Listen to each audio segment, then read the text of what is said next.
Bonjour à tout le monde, merci de votre invitation. Donc, je suis donc Philippe Soulier, je suis le délégué Île-de-France de la FHF. Vous m'interrogez donc sur l'implication de notre fédération, comment on peut contribuer à atteindre ce taux de 70% de chirurgie ambulatoire à horizon 2022, donc cet objectif cible.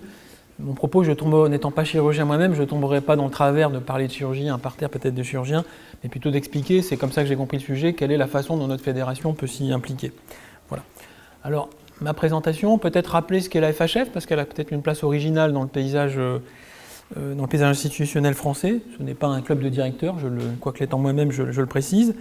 Deuxièmement, quelle prise de position on a pris à horizon 2022, parce que c'est l'horizon de la temporalité de votre congrès. Et puis enfin, quelques développements sur la chirurgie ambulatoire proprement dit. Alors la présentation de la FHF, FHF Île-de-France, c'est une association, donc loi 1901, qui regroupe l'ensemble des établissements publics de la région Île-de-France, également les établissements médico-sociaux. On peut noter qu'en Île-de-France, compte tenu de sa taille, le CHU, c'est-à-dire l'assistance publique, adhère directement à la FHF nationale, et donc nous sommes deux composantes de la FHF nationale.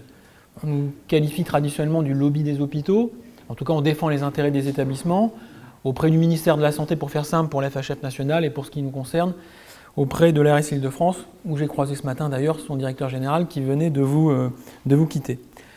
On représente l'ensemble des composantes extrêmement importantes, on essaye de faire travailler ensemble les élus, les communautés médicales par le biais des présidents de CME, et bien sûr les directeurs.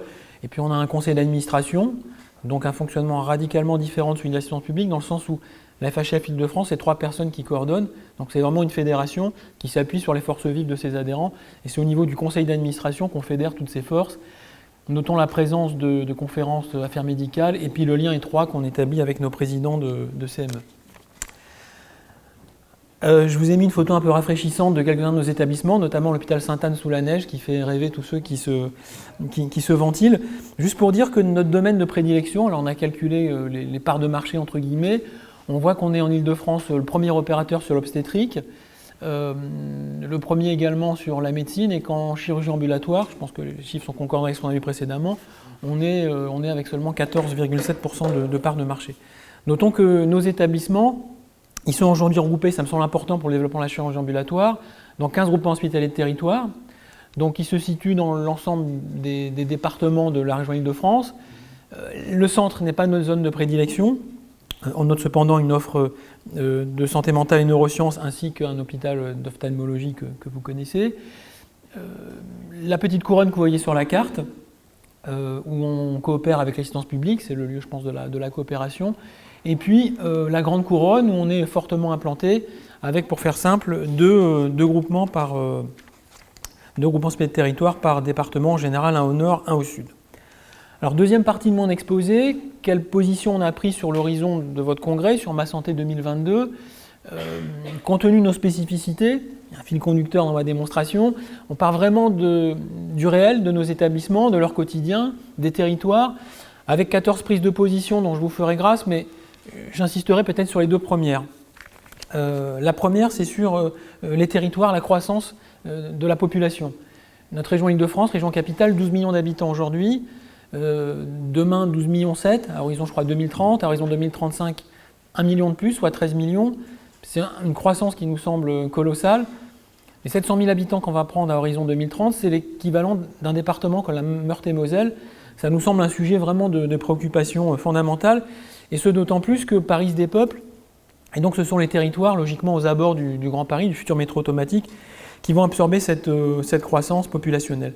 Donc on plaide clairement pour un rééquilibrage territorial.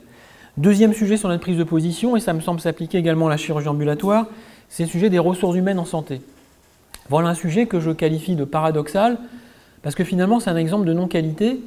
Pour moi, la non-qualité, c'est pas que les gens ne fassent pas bien leur boulot, parce qu'en général ils le font bien, c'est que chacun est dans son silo, chacun est dans son tube, je veux dire par là les universités, comme celles qui nous accueillent aujourd'hui, les écoles de formation d'IAD ou d'IBOD, la région, les fédérations, les établissements, les collectivités locales, tout le monde fait bien son boulot, mais nous semble-t-il, il y a un manque de coordination.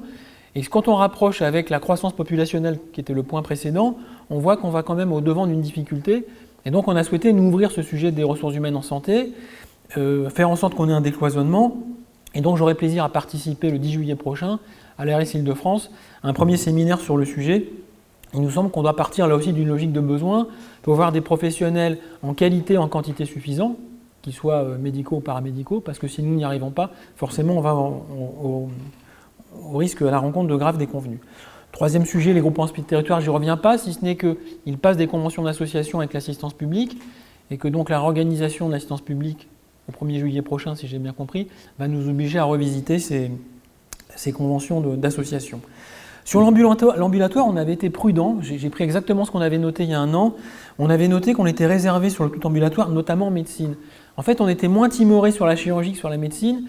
Si on était timoré sur la médecine, et sujet d'actualité me semble-t-il, c'est qu'on était prudent sur les lits d'aval, notamment, et le désengorgement des urgences. Voilà. Donc il n'y a pas de réticence sur la chirurgie ambulatoire.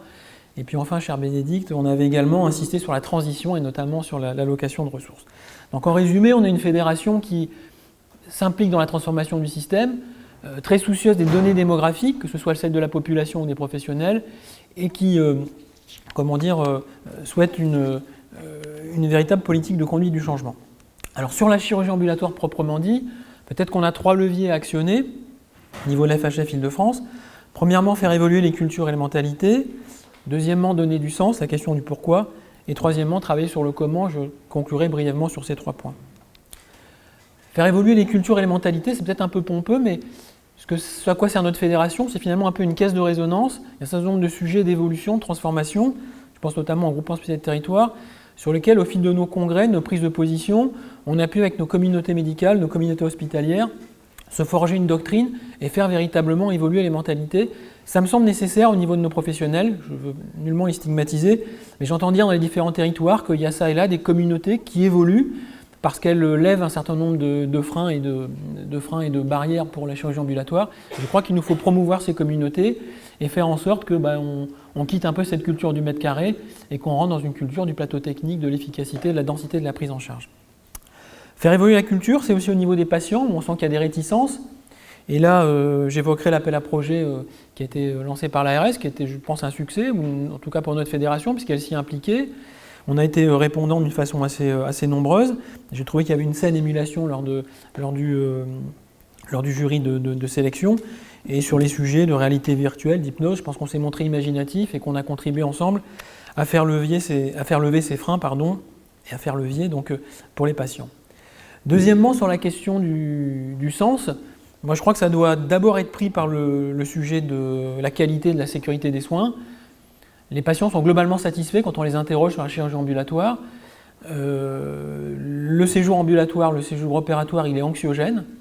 Et donc moi je pense que quelque part un séjour, c'est en tout cas ce qu'ils nous disent quand on les écoute, un séjour ambulatoire dédramatise l'hospitalisation, dédramatise le séjour hospitalier. Donc je pense qu'il faut s'appuyer là-dessus, avec peut-être un point de vigilance qui nous remonte sur la douleur. Le sujet tarifaire, il est à mon avis second, non pas qu'il soit négligeable, mais en tout cas il doit être accommodant et incitatif.